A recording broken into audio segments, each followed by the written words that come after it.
बोले भारत माता की, भारत माता की, भारत माता की। जय जगन्नाथ, जय जगन्नाथ, जय जगन्नाथ। आज के इस त्रिदेव सम्मेलन में मंच पर उपस्थित हमारी भारतीय जनता पार्टी के उड़ीसा प्रांत के अध्यक्ष, जुझारू अध्यक्ष श्री समीर मोहंती जी, हमारे भारत सरकार में मंत्री और हमारे वरिष्ठ साथी भाई धर्मेंद्र प्रधान जी, हमारे राष्ट्रीय उपाध्यक्ष और हमारे वरिष्ठ साथी श्री बैजयंत पांडा जी, भारत सरकार में पूर्व मंत्री रहे, वर्तमान में सांसद और हमारे साथी श्री जुएल ओरांव जी, हमारे पूर्व मंत्री श्री प्रताप चंद्र सारंगी जी, हमारे विपक्ष के नेता श्री जय नारायण मिश्रा जी, सांसद और पूर्व अध्यक्ष सुरेश पुजारी जी, भारत सरकार में मंत्री श्री विश्वेश्वर टुडू जी, भाई संबित पात्रा जी, हमारे मनमोहन सामल जी, केवी सिंह देव जी, श्री सुनील बंसल जी, हमारे डी पुरंदेश्वरी जी, हमारे विजयपाल सिंह तोमर जी, हमारे अपराजिता सारंगी जी यहाँ की सांसद, हमारे मानस मोहंती जी, सभी वरिष्ठ साथीगण, मंच पर उपस्थित सांसदगण, विधायकगण और हमारे वरिष्ठ पदाधिकारी बंधु, मेरा ये सौभाग्य है कि आज मुझे सभी उड़ीसा के शक्ति केंद्र प्रमुख, प्रभारी और हमारे वरिष्ठ साथी यहां इतनी बड़ी संख्या में उपस्थित हैं और मीडिया के मेरे साथी, ये मेरा सौभाग्य है कि आज मुझे इस त्रिदेव सम्मेलन में आने का सौभाग्य मिला है और आप सब लोग इतनी बड़ी संख्या में आए हैं। सबसे पहले तो मैं आपका अभिनंदन करता हूं, स्वागत करता हूं।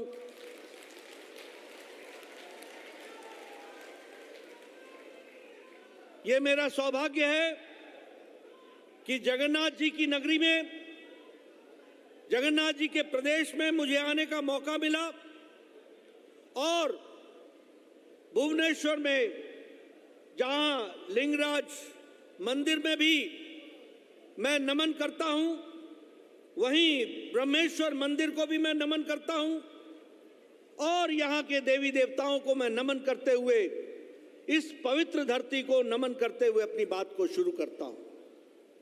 मित्रों, जब मैं बात करता हूं तो आज के दिन मैं मधुसूदन दास जी को भूल नहीं सकता, जिन्होंने एक सामाजिक नेतृत्व देते हुए एकीकृत करने के लिए, लोगों को जोड़ने के लिए अपना पूरा योगदान किया। आज उत्कलमणि गोपबंधु दास जी को भी मैं भूल नहीं सकता, जिन्होंने सामाजिक नेतृत्व देते हुए देश को, प्रदेश को आगे बढ़ाने का काम किया। और बख्शी जगबंधु जी को भी मैं नमन करता हूं, जिन्होंने आजादी की लड़ाई ब्रिटिशर्स के खिलाफ सबसे पहले अगर किसी ने आवाज उठाई तो वो बख्शी जगबंधु ने उठाई, उनको भी मैं नमन करता हूं। मित्रों, मैं यहां जब सभी स्वतंत्रता सेनानियों को नमन करता हूं तो वहीं आप लोगों से इस बात को भी बताना चाहता हूं, मेरे से पूर्व हमारे अध्यक्ष समीर मोहंती जी ने और बहुत विस्तृत से धर्मेंद्र प्रधान जी ने आपके सामने बहुत सी बातें रखी हैं, लेकिन मैं एक बात आपके सामने रखना चाहता हूं कि आप सब लोग जो यहां उपस्थित हैं, फिर चाहे वो शक्ति केंद्र के प्रमुख हों, शक्ति केंद्र के प्रभारी हों, आप सब लोग बड़े सौभाग्यशाली हैं। मैं सौभाग्यशाली इसलिए कहता हूं क्योंकि आपको दुनिया की सबसे बड़ी पार्टी का सदस्य बनने का मौका मिला है, कार्यकर्ता बनने का मौका मिला है। आज मित्रों, हम 18 करोड़ की पार्टी है। दुनिया में कोई पार्टी इतनी बड़ी नहीं है। और दूसरी बात कि हम एक वैचारिक राष्ट्रीय पार्टी हैं।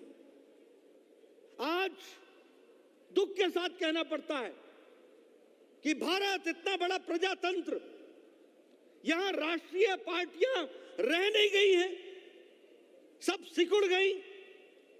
सारी राष्ट्रीय पार्टियां क्षेत्रीय पार्टियों के रूप में सिमटती चली गई हैं और कोई भी पार्टी वैचारिक पार्टी नहीं रह गई है। अगर राष्ट्रीय पार्टी है और वैचारिक पार्टी है और दुनिया की सबसे बड़ी पार्टी है तो वो भारतीय जनता पार्टी है। इस बात को याद रखना चाहिए। और मित्रों, हमारी पार्टी वैचारिक तारतम्यता एक साथ रख करके चलने वाली पार्टी है। अगर हमारे नेताओं ने 1951 में भारतीय जनसंघ के रूप में कुछ कहा तो 2021 में, 2022 में, 2020 में, 2019 में हम उसी बात को लेकर के चलते रहे और अपना जीवन लगा दिया। 4-4 पीढ़ियां खप गई, लेकिन विचार को नहीं छोड़ा, विचार के साथ चलते रहे। ये भारतीय जनता पार्टी है। अगर श्यामा प्रसाद मुखर्जी ने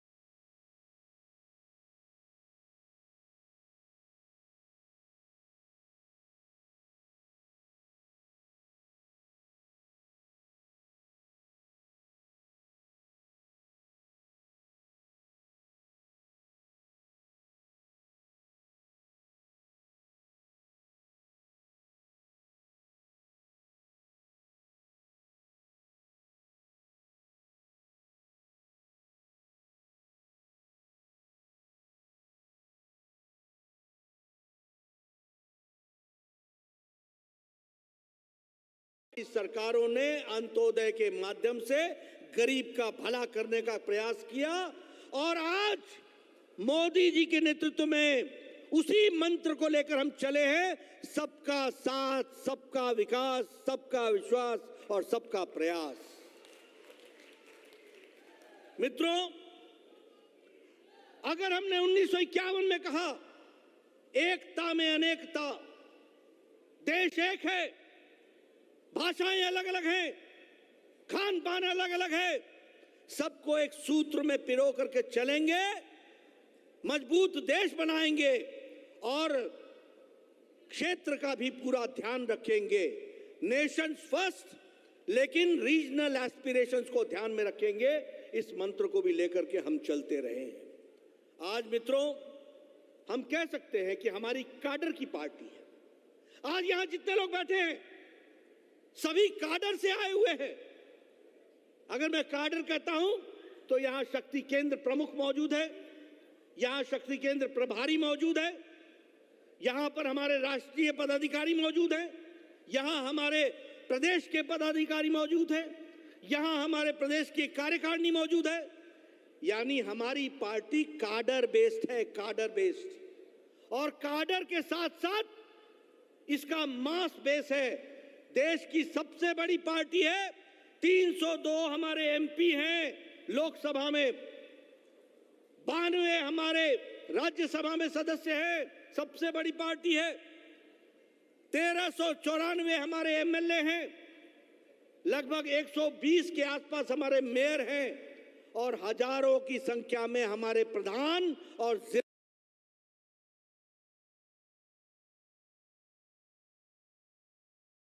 जिला परिषद के सदस्य हैं। ये हमारी पार्टी की ताकत है।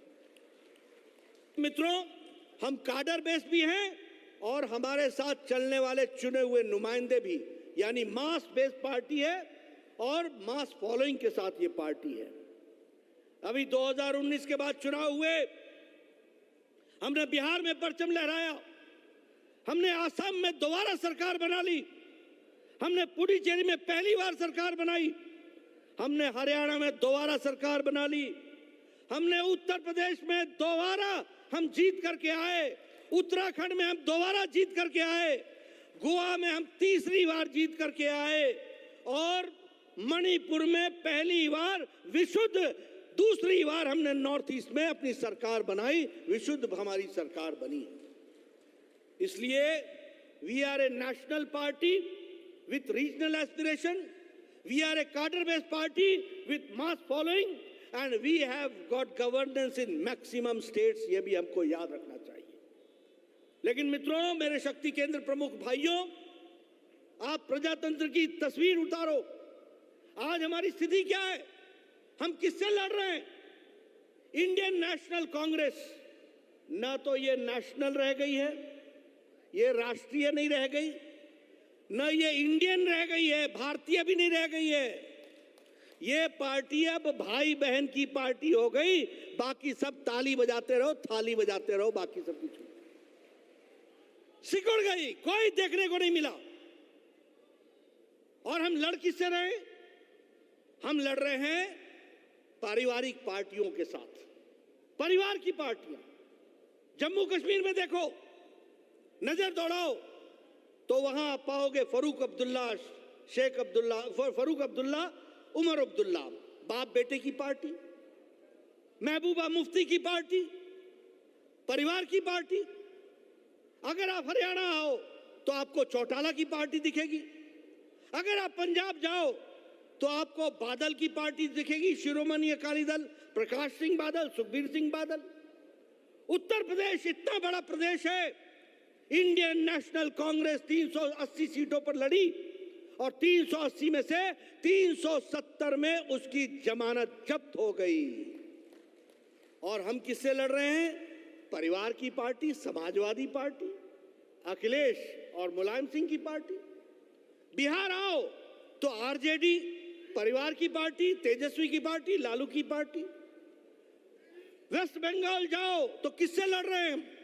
वो भी एक परिवार की पार्टी है, पीसी भाईपो की, ममता की और अभिषेक की परिवार की पार्टी है। आप झारखंड आओ, शिबू सोरेन, हेमंत सोरेन, छोटा सोरेन, परिवार की पार्टी। आप यहां आओ उत्तराखंड में, उड़ीसा में तो बीजू की पार्टी, एक व्यक्ति की पार्टी। आप नीचे चले जाओ, आंध्र प्रदेश,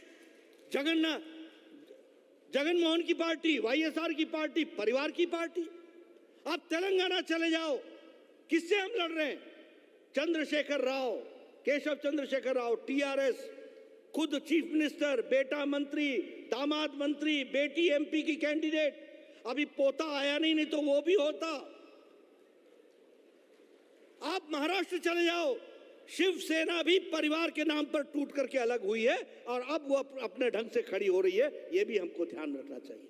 इसलिए मित्रों, बाकी सभी पार्टियां परिवार की पार्टियां बन गई हैं। ये भारतीय जनता पार्टी अकेली है जो विचार पर खड़ी पार्टी है और आप लोग पूरे ताकत के साथ कह सकते हैं कि विचारों के साथ चलने वाली पार्टी है। मित्रों, हमारा राजनीतिक पक्ष भी है, हमारा सामाजिक पक्ष भी है। आप देखो, कोरोना आया, आप बताइए सारी पार्टियां लुप्त हो गई थी कोरोना में कि नहीं हो गई थी? हो गई थी कि नहीं हो गई थी? कोई पार्टी नहीं दिखती थी, कोई पार्टी नहीं दिखती थी। सभी क्वारंटाइन में चले गए, आइसोलेशन में चले गए, कोई दिखने को नहीं मिलता था। लेकिन भारतीय जनता पार्टी के लाखों कार्यकर्ताओं ने सेवा ही संगठन में अपनी जान की परवाह बगैर किए हुए लोगों की सेवा में जुटे। लगभग 50 करोड़ फूड पैकेट बांटे हमारे कार्यकर्ता ने, 50 करोड़। लगभग 75 करोड़ मास्क बांटे। हमारी महिला मोर्चा ने अपने हाथों से मास्क बना बना करके लोगों को बांटा। बहुत बड़ा काम किया। सेवा ही संगठन में बुजुर्गों को दवाई दी, भोजन की व्यवस्था की, लोगों को घरों तक छोड़ने की व्यवस्था की।